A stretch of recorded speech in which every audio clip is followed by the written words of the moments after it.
Now this video is going to be part 5 of the Evil Twin restoration work that we're doing on two GS1100 Suzukis.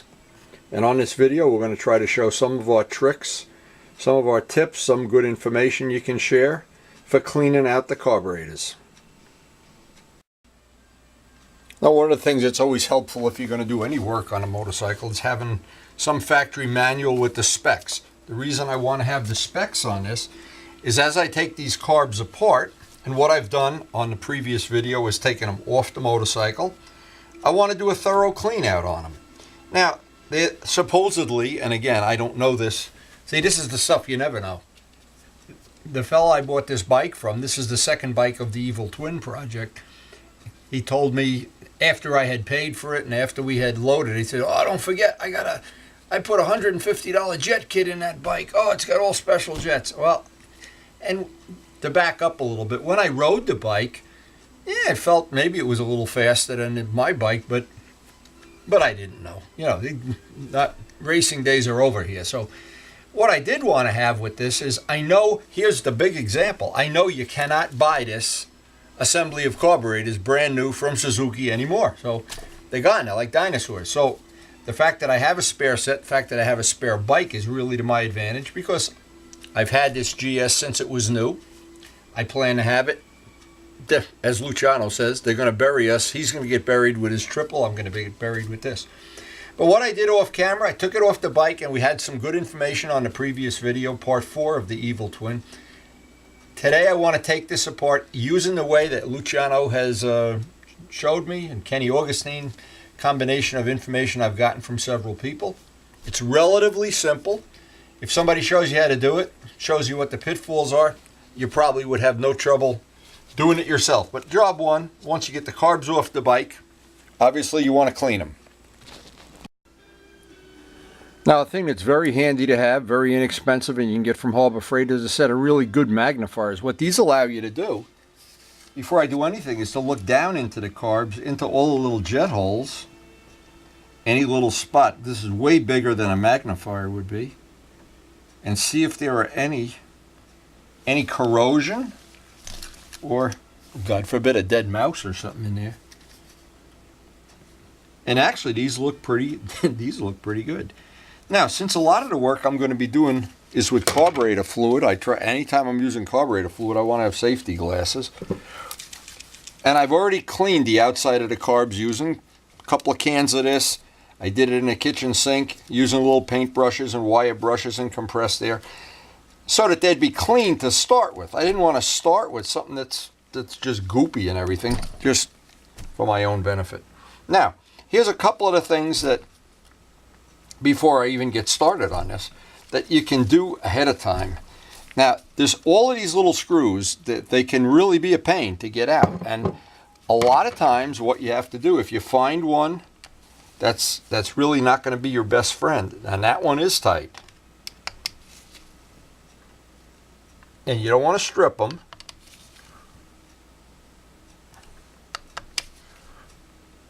now the trick is you got to get a pair of vice grip a little pair of vice grip pliers, and that's, otherwise you wind up stripping those screws. They are soft screws too.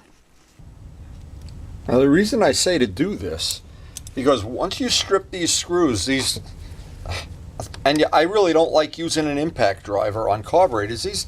These are castings, they're relatively delicate, but this always works every time. And it's a good idea if you have a new pair. Use the new pair because the teeth don't get rounded off as easily. And the screws on the bottom and the top, exactly the same. You can grab them with a vice grip. The vice grip is now on there, and you'll notice, because you have so much extra leverage, whoops, all you need to do is break the screw. So the first frustrating part about cleaning your carbs, people get frustrated right away. Can't get the screws out. Well, we're going to take the screws out, line them up carefully, and I'm only going to do one carb here because then, of course, you just repeat it 4 times. There's no reason that I can think of, no major reason, unless you're a super expert, to ever take the whole thing apart. The other thing is, if you take one carb apart at a time, the odds are really good you won't lose parts, get parts confused or whatever. And I just think doing it one at a time is the way to do it. Now once you have the screws off, you can take the covers off, since we're only doing one at a time. Easy. The spring comes right out. And I can see this spring is pretty springy. The diaphragm you want to handle very, very carefully. And there's a little lip on one corner. It's round, it has one little ear. So we want to be real careful and delicate about pulling it up out of its little groove. And when you want to change the needle height, of course that's what you have to do. I want to look in here. This looks pretty reasonable anyway. Look down in there. I don't see any dead mice. Always wear safety glasses doing this. I can get down into that little hole. That's a critical hole on this side of the main jet. And let this sit. Any place there's a jet, I will take it out, clean it, and blow a little compressed air through it.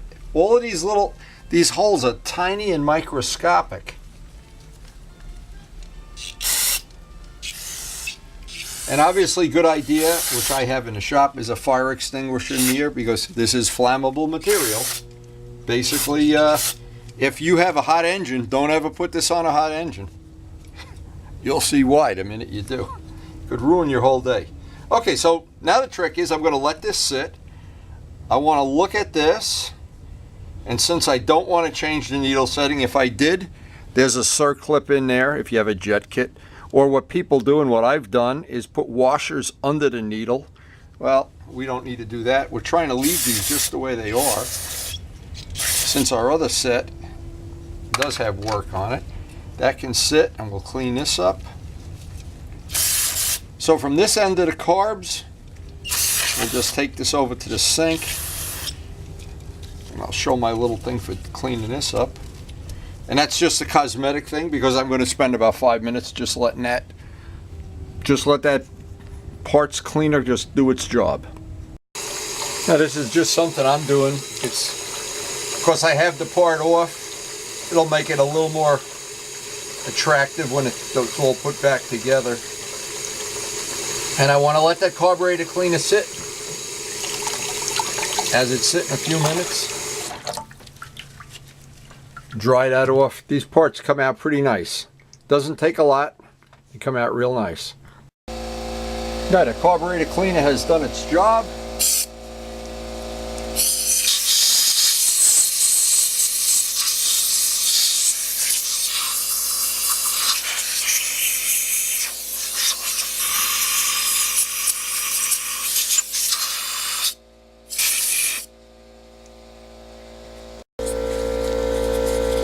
I'm just using a clean Q-tip, what was a clean Q-tip.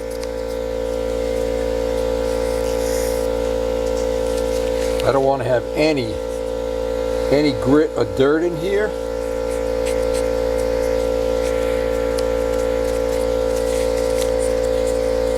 This is the little passageway. You see, if you put a Q-tip in there, you'll see it come out.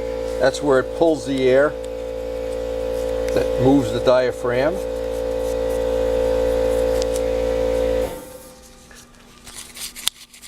God, we have the world's loudest compressor, I think.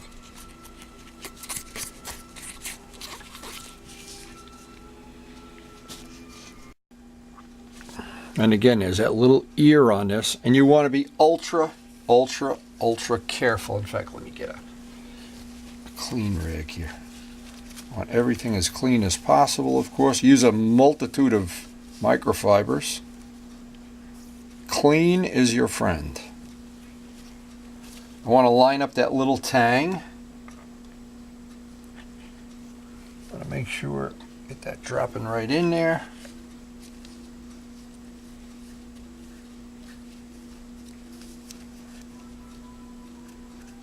And that little, it's like the equivalent of an O-ring. It's got a seat in that little groove. Now it's just my personal thing. I don't like to get any chemicals on this diaphragm. These diaphragms from Suzuki are $100 a piece, so $109 I think. Okay, that's seated in real nice.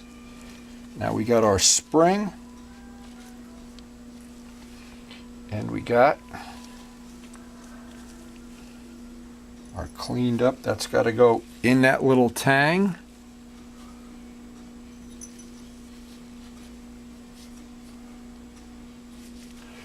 Get our screws.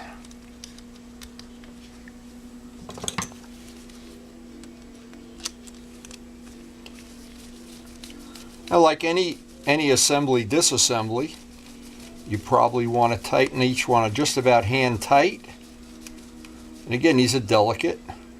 This is delicate material. I don't want to take a sledgehammer to it.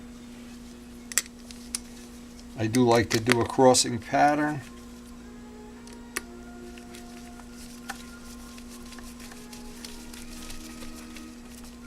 Hand tight first.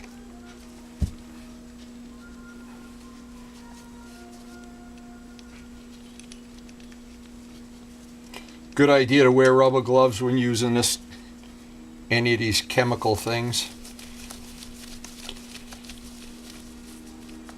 Sometimes it's annoying working with rubber gloves, but in the end, I'm sure you're not doing yourself a favor exposing yourself even to gasoline. You know, I'm just snugging them up a little bit more. I never put Loctite on these. They really don't have any reason that they would be coming loose. Okay, so this is going to complete the top of the carburetor rebuild, cleaning. It's relatively simple. I think anytime anybody, if you can walk through it once,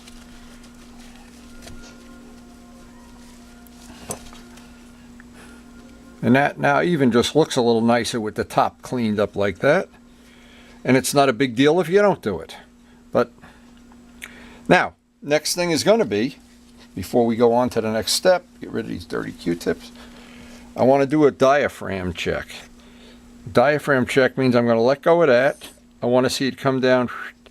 If it falls down real quick, you know you don't have a seal up there. If it sticks in the top, you know you have some corrosion or something on there. That's just about, let me try to do this up close.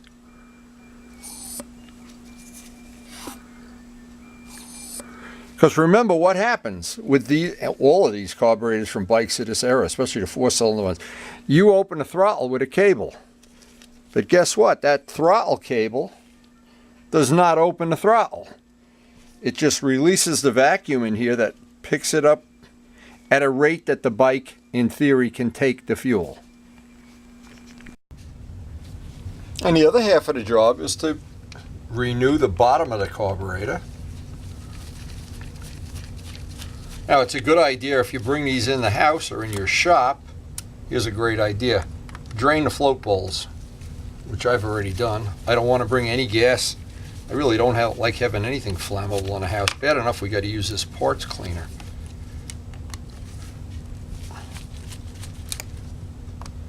And there are times these screws can be a bear to get out, and sometimes they just come, you never know.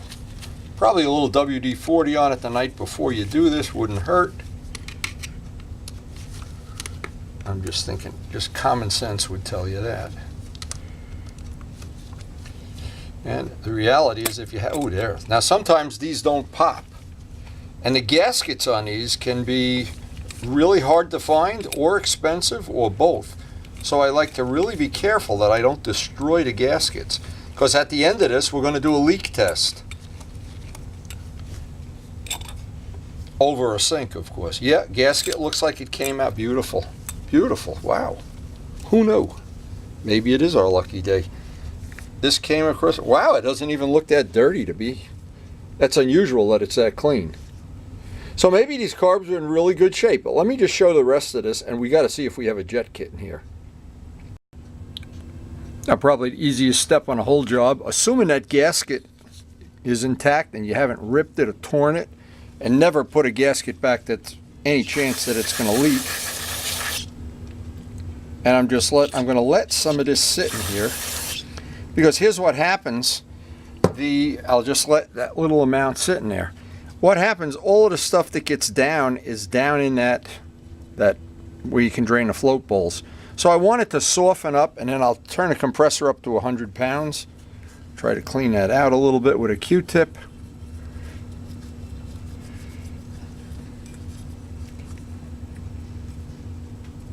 I've taken carbs apart that were a lot worse than this. Wow. So, again, evil twin project is maybe one of the few breaks we get. I don't know. We're going to find out. Let all that just sit. Anywhere there's a tube or a hole or a groove or a slot, I want to basically clean it. Those grooves and slots are all in there for a reason. Even if it isn't obvious what they are. And of course, the most important thing, all the jets. To bring this out, I wanted to get this under the light so you could see how that carburetor cleaner is starting to loosen up all of the goop, all the junk that's in there. And what happens if you just let it sit 5-10 minutes and then compress there, and make sure you got your safety goggles on. But there is always a coating of, from the gas evaporating, it leaves whatever it leaves behind, who knows, dinosaur bones or whatever. And as you said, it's clear when you put it in, and 5 minutes later it turns to mud. And this is the just a little more complicated, but certainly nothing anybody should worry about. You want to get this in your eyes. Let some of that soak in. Again, anywhere there's a jet or a groove or anything looks like air or gas should be going through it. Now, the biggest thing on these carburetors that I've ever found that can be a real pain, I'm going to let that just soak in. And by the way, let me look with the, right now, before I even take it apart. Let me see.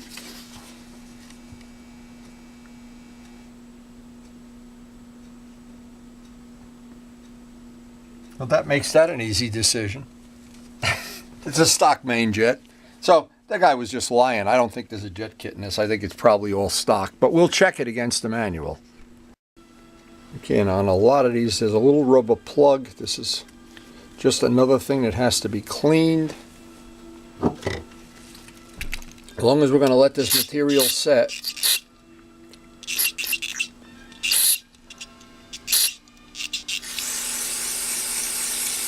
And by the way, when I'm done with this, a lot of times I'll just take all the rags that I've used in the course of the job, make a separate load of laundry. So it looks like we've been lied to again by people we buy used bikes from, but it doesn't really matter. Actually, I'm glad it doesn't have any crazy modifications in here. Take the main jet out, and we'll soak that. Now, here's a good trick. We have this little container with, just let that soak in there. This little rubber part, I'll let it sit in there. It's not going to hurt anything. That'll just clean itself up while we're taking. I want to take the bottom of the carb apart. Again, relatively easy. The pin comes out. Sometimes it sticks a little bit. That one's a little sticky. But anyway, I'll get a drive pin, but I want to get some material. Oh, there's some goop coming out of there now.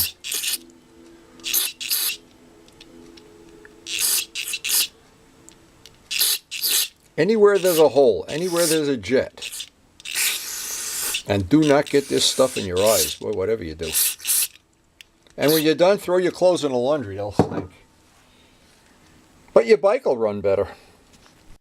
I know this camera does not have a really good macro lens to do these close-ups. But you'll notice the shaft that holds the floats on, and you want to make sure these floats are nice and free, they're not sticking or binding or anything funky. That pin only comes out this way. So if you try to tap it out what you think is the easy way, probably not going to come out. Now what can work to drive that out, if you have to, is sometimes just an ordinary rivet. Now once you can get it loose, what's going to happen, as I take this pin out, the floats are going to come out. I want to be very careful with them. They're gentle, of course. They come out, and inside of this, you're going to see this little, let's look at it real close here. Let's see if I can get the macro lens on it. There's going to be a Phillips screw. I've got to loosen that, and that's going to take out the little valve that shuts the fuel on and off. And that's usually with the little Viton tip. Some have a Viton tip, some don't. Those make you crazy when they don't seal. And imagine putting this whole carburation back in a GS, what a monster job it is to mount the carbs, cables, and everything. Put the gas on and it leaks. Now you got to do the whole job over again. So it's always easier to do this while you have it in the shop and in your bare hands. Now you notice what I did. I tried to put down a clean towel, perfectly clean towel here. That'll go into the laundry. I don't want to have these where if I drop a part, it's going to go into some dirt or grit. This is going to be the retainer, and we'll clean that all up. And it's this little part here. This is your little gizmo. It's got a little screen on one side, and this is what shuts off the fuel. It's got a little spring, and you can feel the spring. If the spring is not free and easy to move, not good. Now as I show this, this is the part, has a little screen here.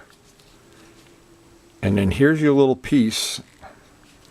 In fact, it's hard to show this because this one does not have a Viton tip. Usually a little tip of it would be black. But the two things that need to happen, that needs to slide up and down in there very, very neat. And this little tiny spring, let me see if I can show this. This spring should just be putting a slight amount of pressure on it. And if that's the case, then we could take these apart, clean them all up, align all these up and show these are the parts now. And whenever I work, I disassemble something, I start laying the parts on the bench. Then when I put it back together, I go this way. So obviously the assembly of this is the exact opposite. Well, let's see how our little parts are coming out of our, they look like they're cleaning up pretty nice.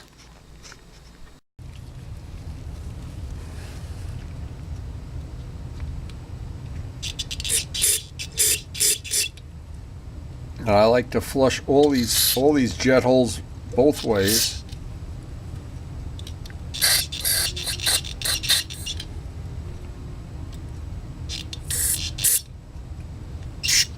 Again, anywhere there's a hole of any kind, I want to see the carburetor cleaner come out both ways.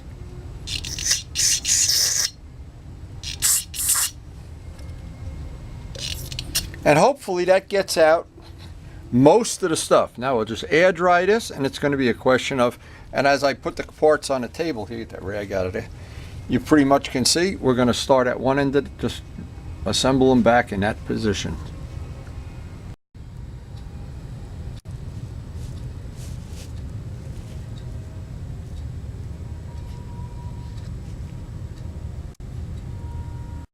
And of course I want the float. I don't want it disturb that setting. This is the lower setting and the tang is the upper setting. There's no reason to touch that. Everything was perfect. Everything looked like it was in spec. And by the way, all of the jets that I took out and looked at and cleaned, stock jetting. Okay, we want to put the float bowl back on carefully.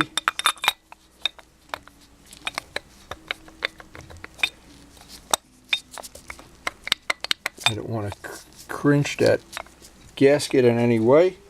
And then we have our 4 screws. And we got one carb done. So with one down, do the other 3 off camera, of course. I'm not sure you want to just see any more footage of redundantly working on this. Clean up the outside and we'll be ready for what we're doing with our Evil Twin thing is we're waiting for some new rubber parts from Partzilla. Once those parts come in, we should be good to go, and we'll be postponing the install of these on the actually on the bike until the weather warms up for other reasons. But another future project, we're going to be using the synchronizer to sync up the carbs that are already on a bike. That might be of some interest to you. And the video before this of taking the carbs off the bike might be of some interest. So hope you enjoyed watching, and keep those carbs clean. Thanks for watching.